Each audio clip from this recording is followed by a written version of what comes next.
नमस्कार, आप देख रहे हैं आज तक। आपके साथ मैं हूं अंजना ओम कश्यप। किसका होगा राज तिलक, पूरी कवरेज आप बंगाल के चुनावों पर जहां 45 सीटों पर वोटिंग है वो देख रहे हैं। लेकिन दूसरी बड़ी खबर के साथ हम बुलेटिन की शुरुआत कर रहे हैं, क्योंकि कोरोना के बढ़ते मामलों के बीच प्रधानमंत्री नरेंद्र मोदी ने कुंभ को लेकर जो ट्वीट किया है उस पर हम आपको जानकारी देना चाहते हैं। प्रधानमंत्री ने कुंभ के आयोजन को लेकर अपने इस ट्वीट के जरिए उन्होंने ये कहा है, आचार्य महामंडलेश्वर पूज्य स्वामी अवधेशानंद गिरी जी से आज फोन पर बात की, सभी संतों के स्वास्थ्य का हाल जाना, सभी संतगण प्रशासन को हर प्रकार का सहयोग करें, मैंने इसके लिए संत जगत का आभार व्यक्त किया है। तो प्रधानमंत्री का ये ट्वीट, और इसी के साथ उन्होंने कहा है कि प्रतीकात्मक रूप से ही इस पूरे आयोजन को रखा जाए।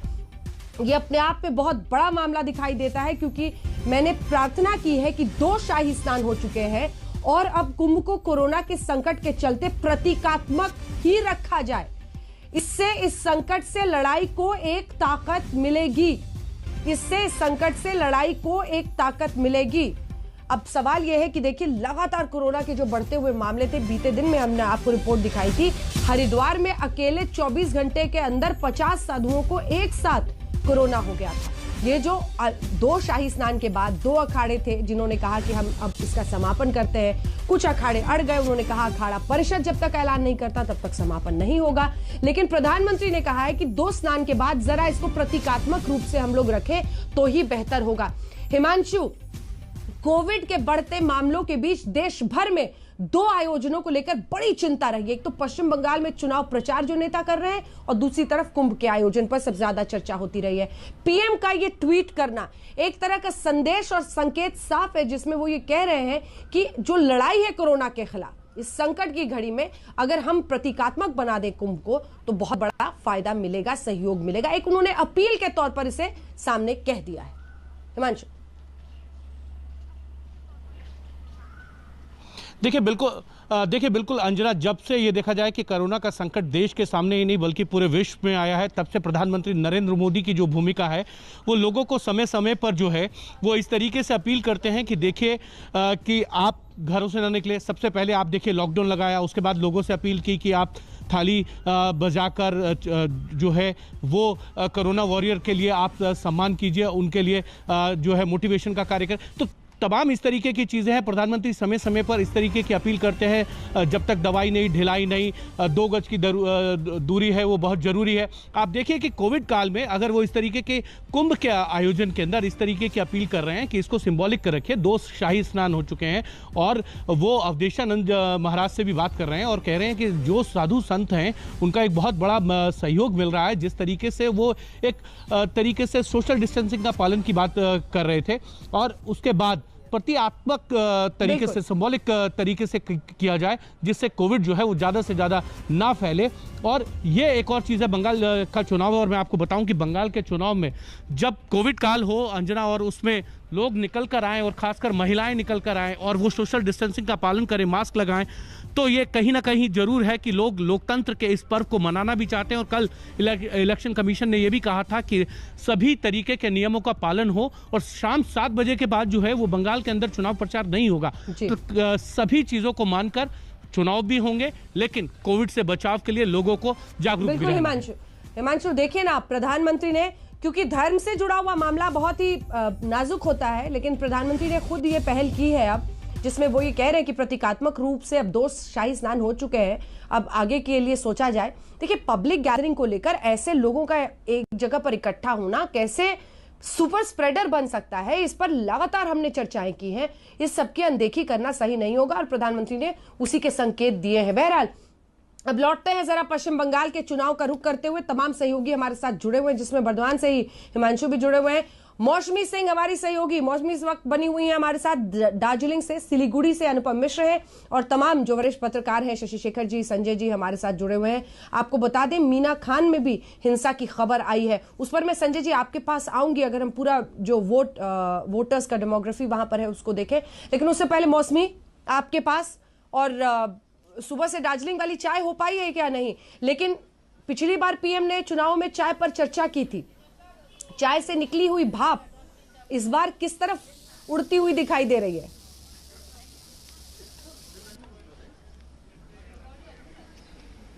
अंजना जले पर नमक मत छिड़किए। आपका इंतजार करते करते हमारी दार्जिलिंग की चाय जो है वो ठंडी हो गई, तो हमें ठंडी चाय पीनी पड़ी। बहरहाल दार्जिलिंग की चाय पर सियासत भी बहुत हो रही है, आपने सही कहा, क्योंकि देखिए जो टी गार्डन्स हैं यहाँ पे वो लगभग 280 टी गार्डन्स हैं। पहाड़ी इलाके में जो टी गार्डन्स के कर्मचारी हैं वो एक अहम वोट बैंक है। उनको बीजेपी ने अपने संकल्प पत्र में भी वादा किया है, उनको पट्टा दिलाने की बात चल रही है, उनकी डेली वेजेस बढ़ाने की बात चल रही है। एक तरफ ममता बनर्जी ने भी जो है 2021 के जनवरी में ही उनकी जो पगार है डेली वेजेस वो 202 रुपये कर दी थी। तो लगातार वो एक अहम वोट बैंक है। पर जो भी वोटर हो, चाहे वो पहाड़ के इलाकों का वोटर हो या इस नॉर्थ बंगाल की बेल्ट पे, हमने देखा है एक मन का कूड़ा मन में इच्छा, किसको वोट डालेंगे हम अपने पत्ते नहीं खोलेंगे। यानी कि वोटर जो है ये बयान नहीं कर रहा कि वो किसको वोट डालेगा, और वो इसलिए भी है अंजना क्योंकि इस बारी काफ़ी सारे धड़ है, काफ़ी सारी पार्टियां हैं। अगर गोजा मोमो की बात करें तो दो अलग धड़ों में बटी हुई है, बिमल गुरंग वर्सेस विनय तमांग, यानी कि और ममता बनर्जी दोनों को सपोर्ट कर रही है। सपोर्टिंग रोल में तृणमूल कांग्रेस नजर आ रही है। उधर भाजपा ने भी एक अलायंस किया है गोरखा नेशनल लिबरेशन फ्रंट से, यानी कि एक तरफ टीएमसी सपोर्टिंग रोल में है और दूसरी तरफ बीजेपी ने भी जो क्षेत्रीय दल है, क्योंकि क्षेत्रीय दलों का ही वर्चस्व रहा है इसलिए क्षेत्रीय दल को बीजेपी सपोर्ट कर रही है। तो ये एक स्थिति वाकई में लोग चर्चा आज कर रहे हैं कि वाकई में आज लोकतंत्र का जश्न है, क्योंकि पहली बार है जब इतने सारे ऑप्शंस लोगों के पास है। असमंजस की स्थिति इसलिए भी है क्योंकि चुनाव आयोग ने गोजा मोमो में जो बिखराव हुआ उसके बाद चुनाव चिन्ह किसी भी दल को नहीं दिया, ना बिमल ना विनय तमांग को। तो ये इससे ये साफ है कि सब लोग इंडिपेंडेंट लड़ रहे हैं। और आप देखिए अब धूप निकल आई है, सुबह से मौसम काफ़ी खराब था, आशंका जताई जा रही थी कि वोटर बाहर नहीं निकलेगा, पर थोड़ी सी खुशखबरी कि इतनी कड़ाके की सर्दी में दार्जिलिंग की चाय तो पी रहे हैं पर धूप थोड़ी निकली है और वोटरों की जो कतार है वो भी लगातार अब लंबी हो रही है। आप पहनिए पोंचो और जैकेट मौसमी। यहाँ तो तपती जलती गर्मी का सामना कर रहे हैं हमारे रिपोर्टर्स जो अलग अलग निचले इलाकों में हैं, वहां बहुत ज्यादा गर्मी है। चलिए आपको जल्दी से अपने पौलमी साहा की एक रिपोर्ट हल्दिया की दिखा देते हैं जहां पर वोटिंग इस वक्त हो रही है, फिर सिलीगुड़ी चलेंगे अनुपम के पास।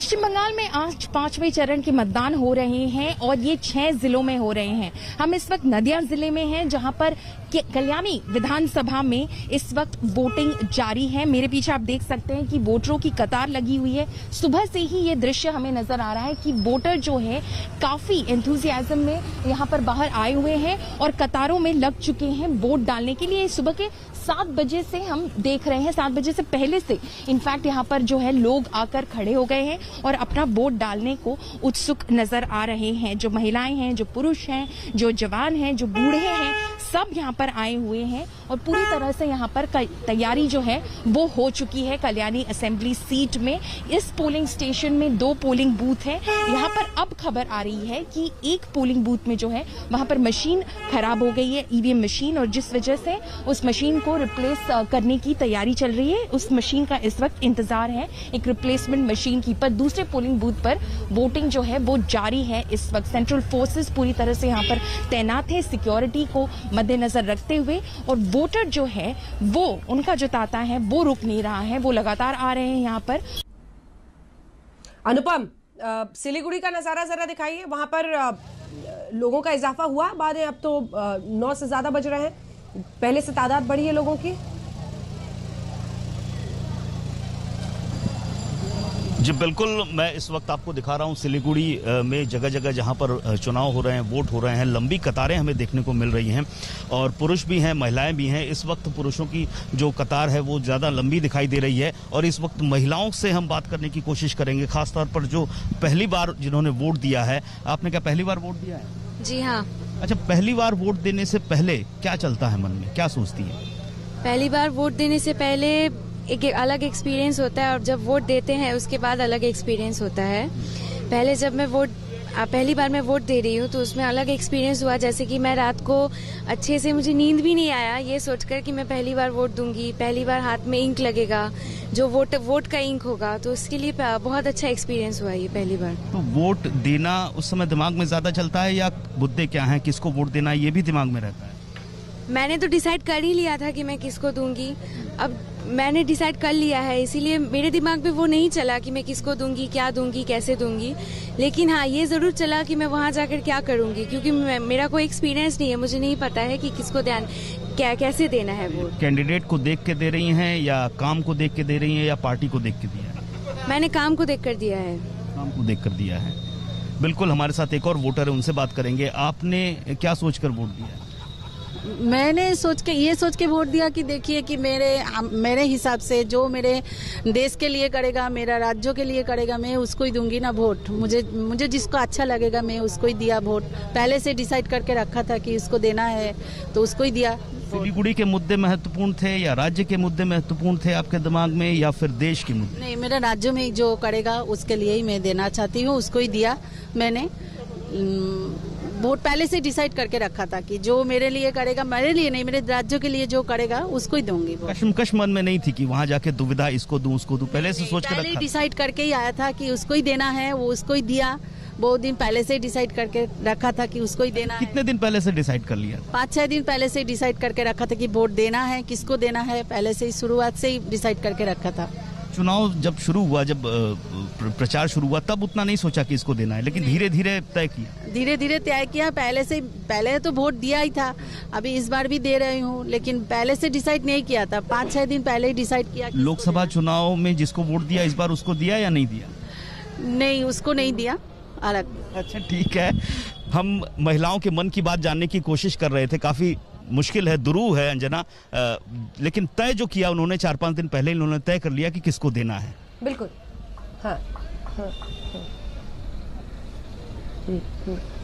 ठीक है अनुपम, आपने विस्तृत तरीके से तमाम महिलाओं से भी बातचीत की है, उसकी मन में भी हमने जाना। संजय जी, जल्दी से एक कमेंट आपसे। आपने सबको सुना और फर्स्ट टाइम वोटर अगर अपनी नींद उसकी उड़ रही है ये सोचकर कि मुझे कल अपने सबसे बड़े कर्तव्य का निर्वहन करना है, वाकई लोकतंत्र के लिए इससे खुशी की बात कुछ नहीं हो सकती। लेकिन इसी के साथ मीना खान, जिसका जिक्र पहले हो रहा था सर, वहां पर हिंसा की खबर आई है, अगर उस सीट को आप समझा सकें। और ये 5वां दौर है, पिछले दौर में हमने बहुत भयावह तस्वीरें देखी थी।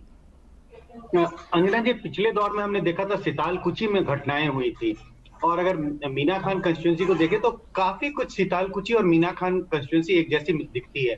सितालकुची ऐसी, मीना खान ऐसी कंस्टिट्यूंसी है जहां पे बहुत ही हाई टर्नआउट रहा है। अगर 2011 विधानसभा चुनाव की बात करें तो वहां करीब 92-93% टर्नआउट रहा। 2016 के विधानसभा चुनाव में भी यहाँ 89% टर्नआउट था। और इसका अगर डेमोग्राफिक्स देखें, यहाँ 55% मतदाता मुस्लिम समुदाय से है, 30% मतदाता दलित हैं और 7% मतदाता ट्राइबल्स हैं। तो अगर आप सबको मिला लें तो 87-88% उससे भी ज्यादा, करीब 92-93% मतदाता मुस्लिम, दलित और आदिवासी समुदाय से हैं। और अगर इनको देखें कि यहाँ पे वोट कैसा होता रहा है, 2016 के चुनाव में तो तृणमूल कांग्रेस ने बड़ी जीत हासिल की थी, 56% वोट मिले थे तृणमूल कांग्रेस को। 2019 के लोकसभा चुनाव में जब बीजेपी ने बड़ी बढ़त बनाई, लेकिन ये ऐसा विधानसभा क्षेत्र है जहां पे बीजेपी को, जहां आज पूरे इलाके में 45 कंस्टिट्यूएंसी में मतदान हो रहा है, उसमें सबसे कम वोट एक तरह से मिले थे। और 2019 के चुनाव में भी तृणमूल कांग्रेस को यहाँ बहुत वोट मिले, तकरीबन 67-68% वोट मिले थे, और बीजेपी को करीब 25 से 26% वोट थे। तो ये इलाका बिल्कुल गढ़ है, ये कंस्टिट्यूएंसी तृणमूल का गढ़ है। और अगर समुदाय के हिसाब से भी देखें तो लगता है तृणमूल को इस इलाके में बहुत पकड़ है। अब किस वजह से वहां घटनाएं हो रही है ये तो कह पाना बहुत मुश्किल है, ये आप अपने रिपोर्टर से पूछ सकते हैं। बिल्कुल, मैं अब शशि जी आपके पास भी आऊंगी कमेंट के लिए। एक ब्रेक के लिए हम रुक रहे हैं, लेकिन जो तस्वीरें आ रही है वो भी हम दिखा दें, कई जगहों पर है। और ये जो हमने खास तौर पर एक सीट की बात की, सवाल यही है कि हिंसा जब चुनाव में जीत का एक हथियार बन जाए तब तस्वीर परेशानी वाली होती है। एक ब्रेक के बाद लौट रहे, देखते रहिए। नमस्कार, आप देख रहे हैं आज तक, आपके साथ मैं हूं अंजना ओम कश्यप। किसका होगा राज तिलक? जी हां, 45 सीटों पर आज 5वें दौर का मतदान चल रहा है, लेकिन हम आपको तस्वीरें अब दिखाएंगे क्योंकि मदन मोइत्रा जिनसे बातचीत आपने कुछ ही देर पहले हमारे सहयोगी की सुनी थी, वो कमरहाटी से चुनावी मैदान में है और वहां पर जब उन्हें सुरक्षा बलों ने सेंटर पर अंदर जाने से रोका है तब जरा बवाल जैसी परिस्थिति बन गई है। तो इसी खबर के साथ आज हम बुलेटिन की शुरुआत कर रहे हैं क्योंकि हर जगह पर हलचल, आपने पिछली बार भी देखा था किस तरह से परिस्थितियां अलग अलग जगहों पर, चूंकि उम्मीदवार आज बड़े सक्रिय होते हुए दिखाई देते हैं, वो तो जगह जगह पर बूथ पर पहुंच रहे हैं और ऐसे में जब वो बूथ में जाने की कोशिश कर रहे थे तो मदन मोइत्रा को रोका गया है और उसी की तस्वीरें हम कुछ देर में आपको दिखा रहे हैं। ये देखिए किस तरह से आज जब 5वें दौर का ये मतदान हो रहा है इन तमाम सीटों पर, तो एक बार फिर से उम्मीदवार बनाम वहां पर जो सुरक्षा बल है जो रोक रही है। देखिए तस्वीरें, वो बूथ पर जा रहे थे और वहां पर एक बार क्यों ना हम अपने दर्शकों को जरा आवाजें सुनाएं, अगर ऑडियो भी रिकॉर्ड हुआ हो जरा सुनाइए।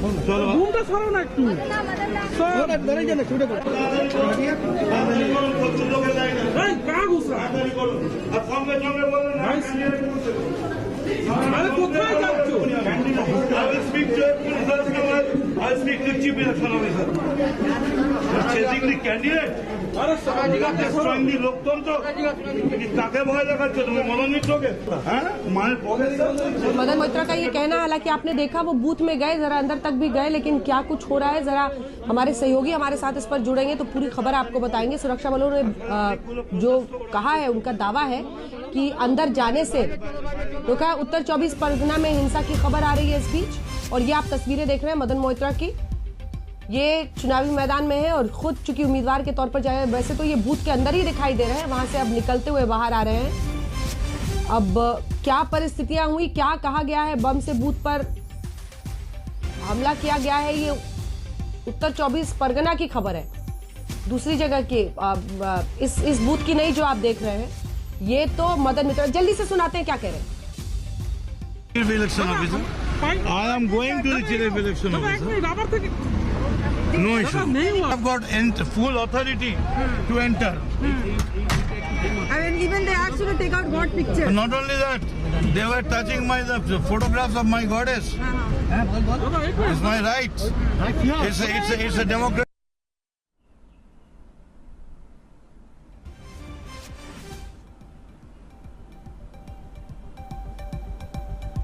तो मदन मोइत्रा को आप देख रहे हैं, वो कह रहे हैं कि उन्हें अंदर नहीं जाने दिया जा रहा था, जो उनका अधिकार है। हालांकि बूथ के अंदर ही आप देख रहे हैं वो मौजूद है, फिर वहां से बूथ से वो बाहर की तरफ निकलते हैं। क्या कुछ हुआ है, क्या परिस्थितियां में है, उनका ये कहना है कि मैं मुख्य चुनाव आयुक्त से मिलने जा रहा हूं, मैं इसकी शिकायत करूंगा। ये मदन मोइत्रा आपको दिख रहे हैं इस वक्त उम्मीदवार, सुरक्षा बलों ने बूथ के अंदर जाने से रोका, ये उनका आरोप है। और देखिए फिर वहां से वो निकल पड़े हैं अपनी गाड़ी में। हिमांशु हमारे साथ जुड़ रहे हैं इसी खबर पर। हिमांशु, क्या है पूरी खबर?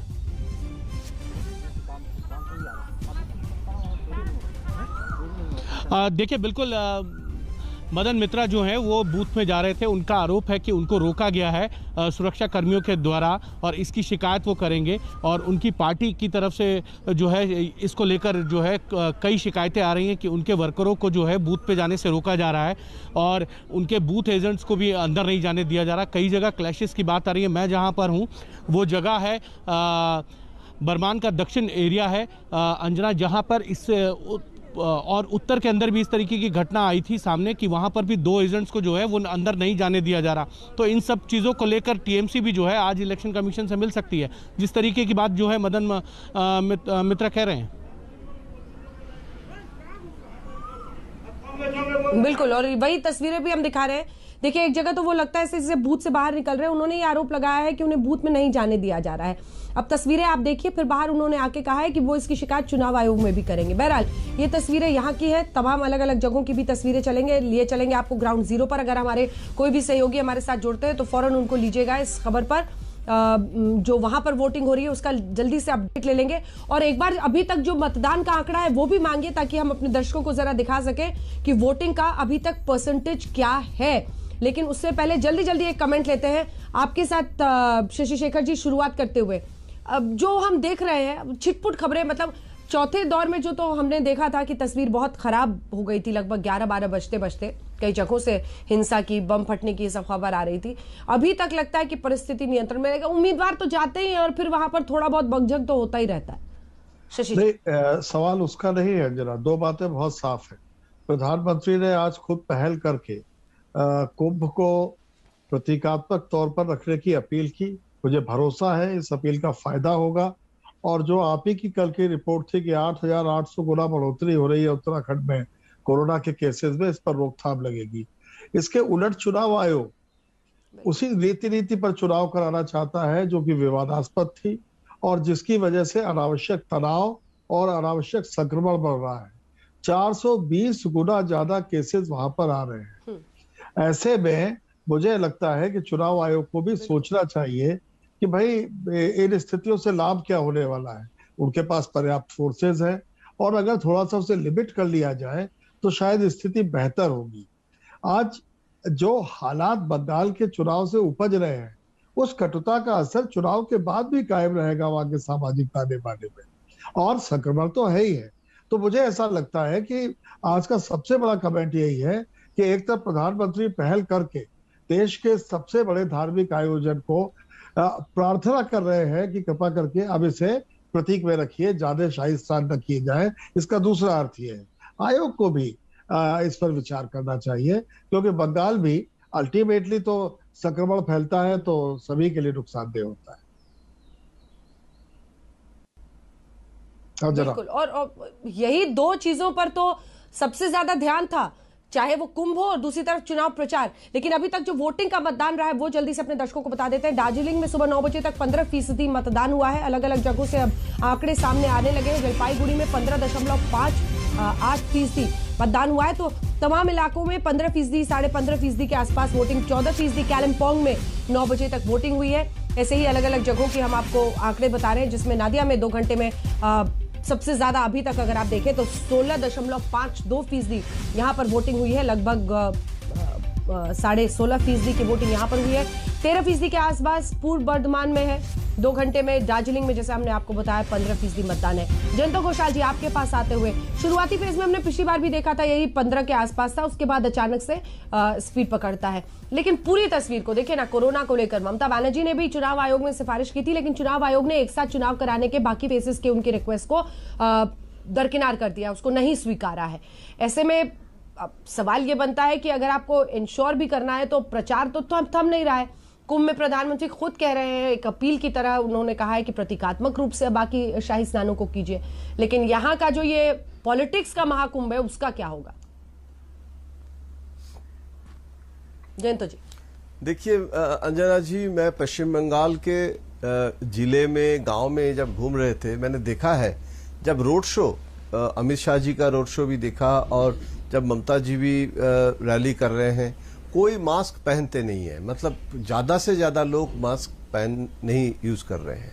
और सबसे बड़ी बात है कि जो डोर टू डोर कैंपेन भी जब होता है, हम देखते हैं कि कोई ये जो जागरूकता है, ये कोई राष्ट्र या कोई पॉलिटिशियंस कोई बोल देंगे और उसके बाद आम जनता वो सुनेंगे। मुझे लगता है हम लोगों को भी एक रिस्पॉन्सिबिलिटी, एक सामाजिक दायित्व भी होता है। जब हम सुबह चाय के दुकान में भी हम कलकत्ता में जाते हैं, हम देखते हैं कोई मास्क नहीं पहनते हैं। तो मैं बताते हैं कि चुनाव और नो चुनाव, आपका तो ये तो कोरोना के साथ तो लोकतंत्र और चुनाव और कोरोना ये एक साथ जो हो रहा है, इसमें आपको कम से कम स्वास्थ्य भी तो ठीक रखना पड़ेगा। क्या चुनाव के लिए, स्वास्थ्य के लिए कोई ध्यान नहीं दिया जाएगा? तो मुझे लगता है अभी चुनाव आयोग ने जो छोटा छोटा सभा, बड़ा रैली बंद करने वाले हैं, और ये जो एक कॉन्सेंसस इवॉल्व हो रहा है कि सब पार्टी कम प्रचार करेंगे और टेलीविजन से आधार पर और मतलब सोशल मीडिया के आधार पर जो हो रहा है ठीक है, लेकिन फिजिकल कांटेक्ट कम करके अगर चुनाव, अच्छा मान लीजिए अभी भी आज हो जाएगा, उसके बाद भी और 3 फेज बाकी रहेगा, तो मुझे लगता है इस समय पश्चिम बंगाल में ऐसे एक जागरूकता का बहुत जरूरत है, खास जरूरत है। क्योंकि इसके बाद अगर लॉकडाउन हो जाए और इसके बाद अगर हमारे जो इकोनॉमिक्स है वो तो इतना खराब स्थिति में जा रहे हैं, तो अगर हम खुद जागरूक नहीं होंगे और कोई हमको कर देंगे, बता प्रधानमंत्री जी कर देंगे, होम मिनिस्टर कर देंगे, पॉलिटिशियंस जो है वो अपील करके कर देंगे। हमारे तरफ से भी एक नॉन गवर्नमेंटल एस्पेक्ट भी है इसका, एक सामाजिक भूमिका होती है हर चीज के। तो मुझे लगता है अभी भी देखिए सुबह से जो चुनाव हो रहा है उसमें भी जो लाइन है मुझे लगता है कम से कम पहले से थोड़ा बेहतर दिखाई दे रहा है। मास्क और कॉन्शियसनेस और सोशल डिस्टेंसिंग आज थोड़ा दिखाई दे रहा है, ये पॉजिटिव है अंजना जी। बिल्कुल बिल्कुल, और हाँ ये पॉजिटिव है। और आप ही सोचिए, कल्पना कीजिए कि आप कोई चाहता है क्या कि फिर वैसे लॉकडाउन का सामना सबको करना पड़े। अगर नहीं चाहते उस तरह का लॉकडाउन तो अभी वक्त है संभलने का। हर किसी को ये समझना होगा कि अगर इस चेन को तोड़ना है तो आपको मास्क लगाना है, अपने आप को घर में ही रखिए अगर जरूरी नहीं है। आपको सीधे लिए चलते हैं, एक बार मौसमी हमारे साथ जुड़ गई है दार्जिलिंग से, एक बार फिर वहां की पहाड़ियों के बीच चलते हैं। मौसमी सिंह हमारी सहयोगी वहां से हमारे साथ जुड़ रही हैं और जो वहां पर अभी मौजूदा, क्योंकि अब आपने कहा था कि सूरज वहां भी निकल गया है, तो तड़के सुबह की वहां की रोशनी दिखाई और वोटर्स क्या कुछ कह रहे हैं, अगर उनसे बातचीत हो पाए। मौसमी, फिर मैं आ रही हूं विनोद जी।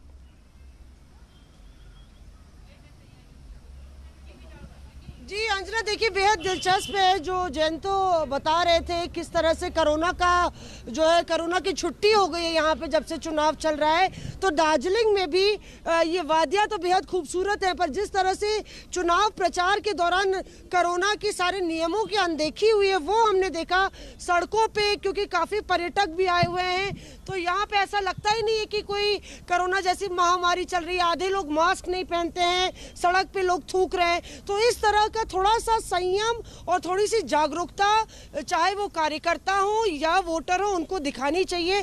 यहाँ पे आप देखिए किस तरह की तैयारी यहाँ पे की है चुनाव आयोग ने। यहाँ पे आप सैनिटाइजर देखिए, टेम्परेचर चेक करने के लिए, और पीपीई किट, क्या क्या सामग्री रखी गई है मैडम? ये सैनिटाइजर है, ये थर्मल स्कैन है, पीपी किट है, सब चल रहा है। हाँ, मास्क, ग्लव्स। पीपी किट किसके लिए है? पीपी किट हमारे लिए, लेकिन टॉयलेट जाने में असुविधा होगा इसीलिए नहीं लगा। प्रैक्टिकली कई परेशानियां होती हैं, जो कर्मचारी हैं उनके लिए पीपी किट है पर पहनना मुश्किल है, क्योंकि लगातार उनको घंटों यहाँ खड़े रहना, ये सब भी है।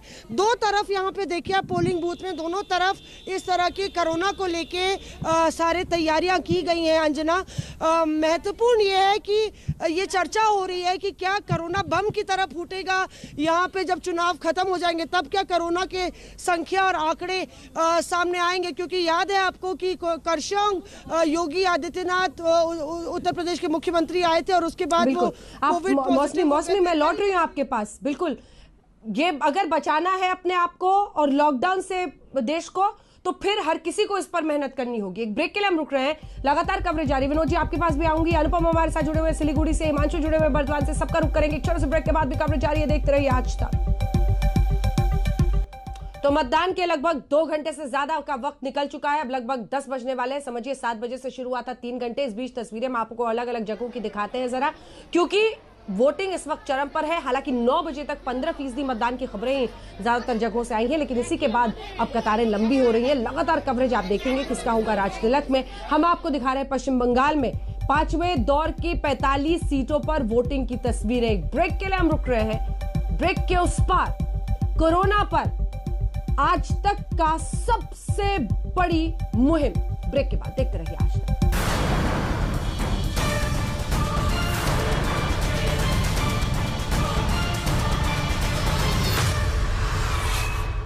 नमस्कार, मैं हूं अंजना ओम कश्यप। हमें उम्मीद है ये वीडियो आपको पसंद आया होगा। लेटेस्ट खबरों के लिए यूं ही देखते रहिए आज तक, और इस वीडियो के पसंद आने पर लाइक, शेयर एंड सब्सक्राइब करना ना भूलें।